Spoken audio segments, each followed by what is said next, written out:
Povo Maranata, eu, Ricardo Luiz, venho comunicar a vocês no dia 1º de outubro de 2019, diante do término parcial do fim das festas de trombetas, que nós continuamos acreditando que Deus possa usar de algum padrão para nos arrebatar. Mas enquanto isso não acontece, usando ele padrão ou não, continuaremos pregando o Evangelho. E eu tenho algo maravilhoso para trazer para vocês agora. Algo que vai deixar vocês boquiabertos. Fique comigo até o final. Deve ser 15 minutos de mensagem que vai te deixar maravilhado com o mistério revelado nesta mensagem. Preste bem atenção. Eu quero tratar de Isaías 53, as dores e a vitória de Jesus Cristo. Tenha em mente que você hoje é corpo de Cristo. Tenha em mente que você foi chamado para dar continuidade às aflições de Cristo. Tenha em mente que você foi chamado para imitar a Cristo. Tenha em mente o que Cristo realmente tem a fazer na terra. Tenha em mente que Deus quer te converter a Cristo. Tenha em mente isso. Sem dúvida, o capítulo 53 do livro do profeta Isaías descreve uma das mais lindas passagens bíblicas, onde o autor descreve a crucificação de Cristo, bem como seu estado físico ante este ato de forma quase, se não integral. Que poética! Se você não conhece os livros bíblicos e está lendo um texto pela primeira vez, é normal que você pense que este texto trata-se de uma narração histórica. Ou seja, que este texto foi escrito após a crucificação de Jesus, onde o autor presenciou a cena. Ou então, ele reuniu pesquisas, como o amado Lucas fez, acerca de Jesus, para escrever essa história. Mas a narração de Isaías trata-se de uma profecia anunciada ao povo entre os anos 740 a.C. e 681 a.C., que é o período em que o profeta deve ter vivido. E o que é uma profecia? Nesse contexto, você precisa saber o que é uma profecia. A resposta parece ser de conhecimento universal, mas ninguém é obrigado a possuir este conhecimento. O termo profecia é descrito como um relato, muitas vezes com conotação religiosa, no qual se prevê acontecimentos futuros. A previsão profética pode surgir por visões, sonhos ou teofanias, até mesmo encontros com seres sobrenaturais, anjos ou o anjo do Senhor, o próprio Senhor teofânico, sendo muitas vezes considerado como mensagens divinas. Aqueles que obtêm as revelações são muitas vezes chamados de profetas. As revelações de Deus, passadas aos profetas Isaías, mostram todo o sofrimento do Messias, que viria ao mundo com a missão de morrer em uma cruz, como o pior dos homens, para pagar pelos pecados da humanidade. Este homem se tornaria a ponte que liga o homem a Deus, a porta que leva o pecador ao Santíssimo Lugar. E nisto é constituída a vitória de Cristo. Ao contrário do que muitos possam imaginar, Cristo não veio ao mundo apenas porque Deus o mandou. Os atos do Salvador demonstram o sublime estado de uma pessoa transbordante de amor. Afinal, Cristo apoiou seu Pai desde a criação e obteve de seu Pai o poder de fazer tudo o que fez, tudo o que há, universo, sistema solar, planeta Terra, Adão e Eva. Sem ele, nada do que foi feito teria sido feito. E ele fez tudo para ele mesmo. O Pai deixou bem claro que partiu dele, do Filho, essa ideia de tudo para ele. E sem ele, nós não existiríamos. O planeta não existiria. Nada existiria. Apesar de Jesus ter tomado a cena apenas nas descrições contidas do Novo Testamento, lembrando que Isaías descreve uma profecia que relatava a vinda de um Messias. Nesse período, Jesus não era conhecido. O Filho de Deus sempre esteve ao lado do Pai e oculto para os profetas do Velho Testamento, para os homens do Velho Testamento. O texto que eu vou ler trata-se de uma tradução de João Ferreira de Almeida, na versão a linguagem de hoje. A linguagem de hoje, mas você pode ler na versão internacional, você pode ler na tradicional, ler na onde você quiser. Mas eu vou ler na linguagem de hoje, para vocês compreenderem bem. Essa versão ela é distribuída pela Sociedade Bíblica do Brasil. Vamos lá? Medite comigo e se maravilhe. Isaías 53, verso 1. O povo diz: quem poderia crer naquilo que acabamos de ouvir? Quem diria que o Senhor estava agindo? Pois o Senhor quis que o seu servo aparecesse como uma plantinha que brota e vai crescendo em terra seca. Ele não era bonito, nem simpático, nem tinha nenhuma beleza que chamasse a nossa atenção ou que nos agradasse. Ele foi rejeitado e desprezado por todos. Ele suportou dores e sofrimentos sem fim. Era como alguém que não queremos ver. Nós nem mesmo olhávamos para ele e o desprezávamos. No entanto, era o nosso sofrimento que ele estava carregando. Era a nossa dor que ele estava suportando.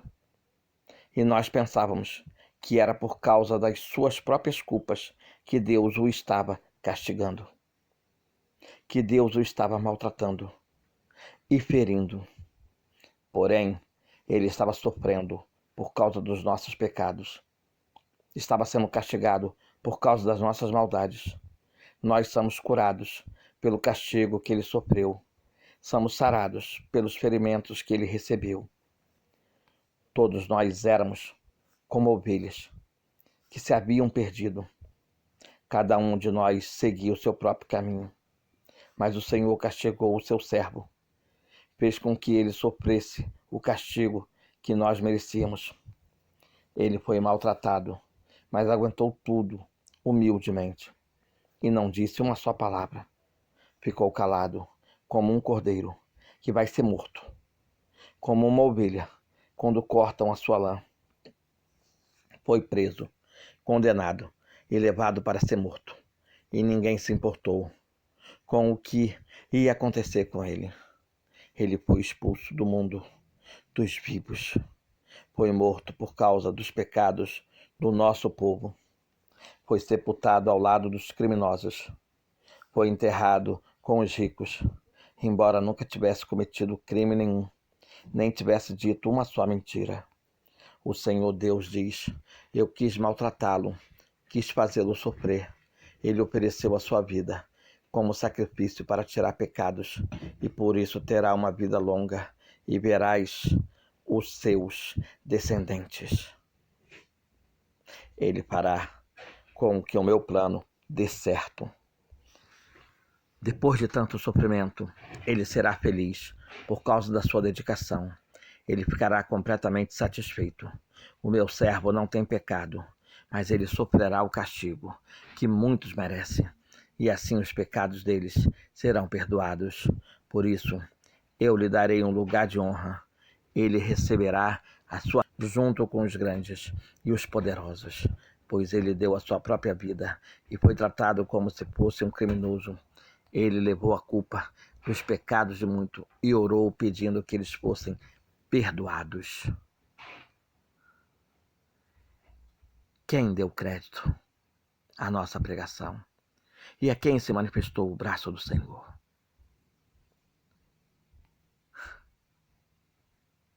Pois foi crescendo como renovo perante ele, e como raiz que sai de uma terra seca.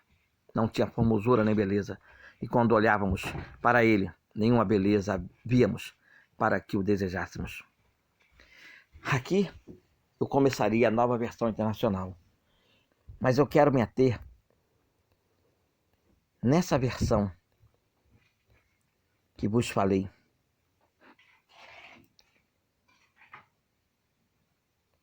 que vai dar uma dimensão maior do que eu quero revelar a vocês. A linguagem de hoje, da Sociedade Bíblica do Brasil.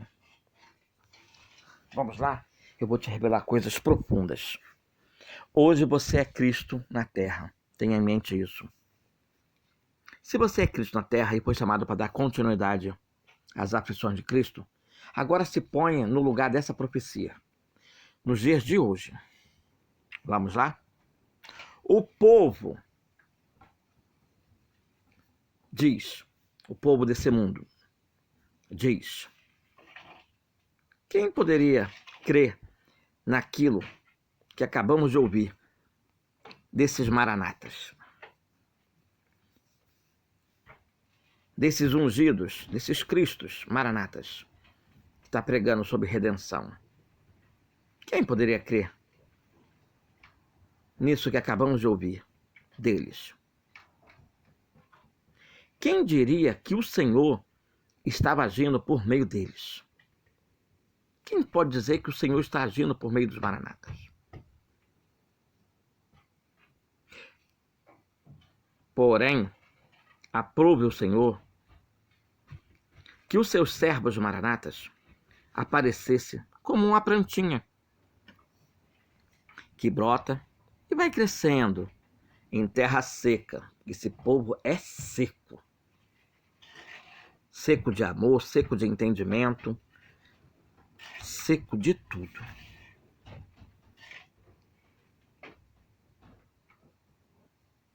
Ele deixa bem claro que nós hoje não somos bonitos nem simpáticos aos olhos do mundo.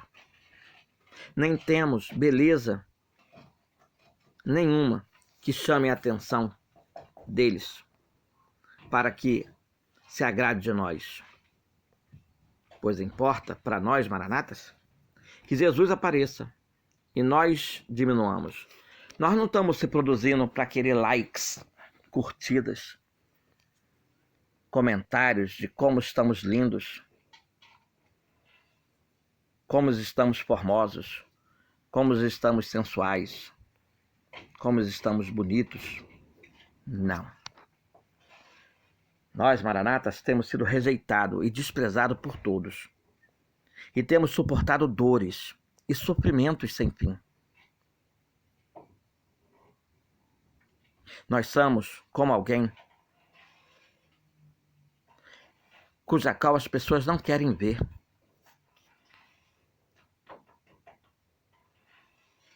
E as pessoas nem mesmo nos olham, nem mesmo conhecem nossas faces, só ouvem nossos áudios ou vídeos e já nos despreza. No entanto, o nosso sofrimento que estamos carregando, a nossa dor que estamos suportando, é por causa das culpas do povo desse mundo. E eles pensam que nós estamos sofrendo na área financeira, clínica médica, advocatícia judicial, conjugal e completante por causa de nossas próprias culpas. Eles pensam.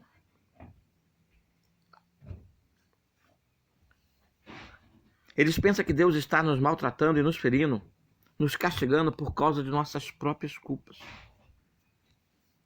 Porém, nós estamos sofrendo por causa dos pecados dos povos desse mundo.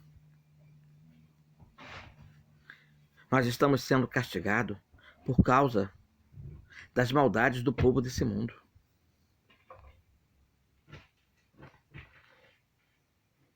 Nós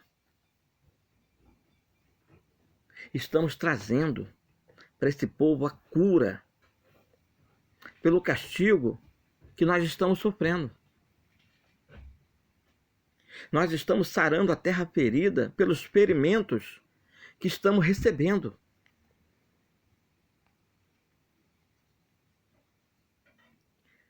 Todos nós éramos como ovelhas que se havia perdido. Cada um de nós seguia nosso próprio caminho. Mas o Senhor tem nos castigado os Maranata, seus servos,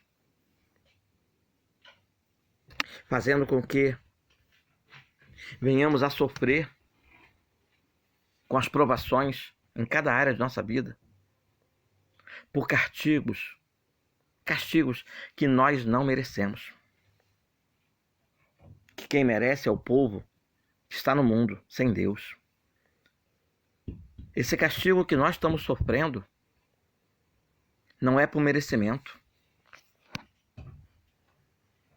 É para nos assemelhar a Cristo, pagando um preço, pagando um castigo por algo que não mais nos pertence. Nós estamos sendo maltratados, mas aguentando tudo humildemente. Nós não estamos murmurando, não estamos dizendo nenhuma palavra. Estamos calados como o cordeiro que vai ser morto, que está sendo morto para este mundo, crucificado com Cristo, como uma ovelha quando cortam a sua lã. Temos sido presos, condenados e levados para ser morto. E ninguém se importa conosco. Ninguém se importa com o que há de nos acontecer. Nós estamos sendo expulsos do mundo dos vivos. Estamos sendo mortos por causa dos pecados desse povo.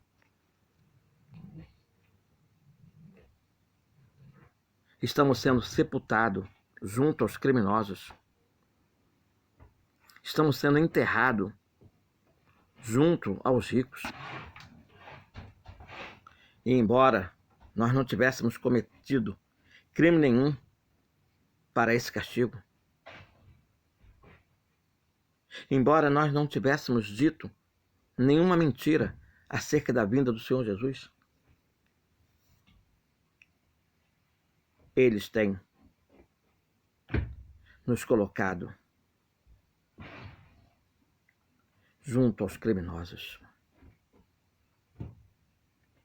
O Senhor Deus disse que quis nos maltratar, que quis nos fazer sofrer,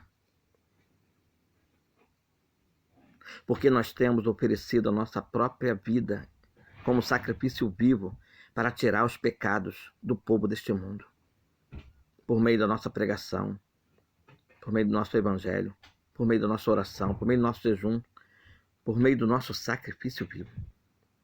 Por isso, teremos uma vida longa e veremos os nossos descendentes